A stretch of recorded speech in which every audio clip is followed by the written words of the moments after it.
David Calvert coming your way with another Monday Marriage Minute. We've been talking for the last few weeks about the topic why it doesn't work, why sometimes marriage counseling is less than successful, why sometimes in spite of my best efforts to work with a couple to help them avoid divorce, they in fact end up getting a divorce.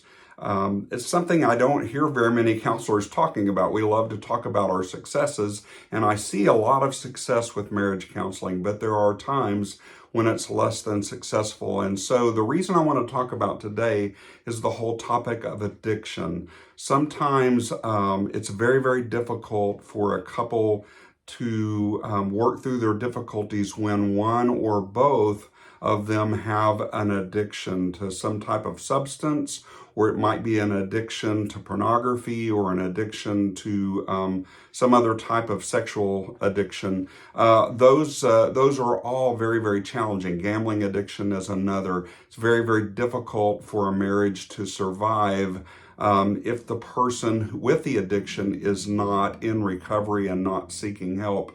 Even in early recovery, it's a big, big challenge. And so usually I won't try to do marriage counseling until the person with the addiction has been in recovery for a while and has a pretty good recovery system in place where they're going to 12-step meetings, where they have a sponsor, where they are working on their recovery, and they've got some recovery under their belt.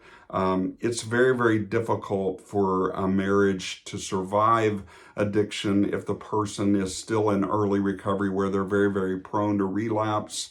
The person that lives with the person with the addiction, that person is always kind of walking on eggshells, always waiting on the other shoe to drop, always wondering, are they going to relapse? Is today the day they're going to slip? It's a tough thing for them, and it's easy to fall into a pattern of codependency, of feeling like it's somehow their fault or their responsibility to keep the person from drinking or from using or from gambling or for slipping back into their addiction. And I always encourage that person to get counseling for themselves, and also to get into Al-Anon or Narcanon or Gam-Anon or one of these organizations that's there to support the person who's living with the addict, living with the person with the addiction. If you're in that situation, I would love to try to help you. You can go to my website, davidcalvertlpc.com, click on the box that says book an appointment. I would love to get together with you and talk about it. Until next time, this has been Monday Marriage Minute. God bless you. We'll see you next week.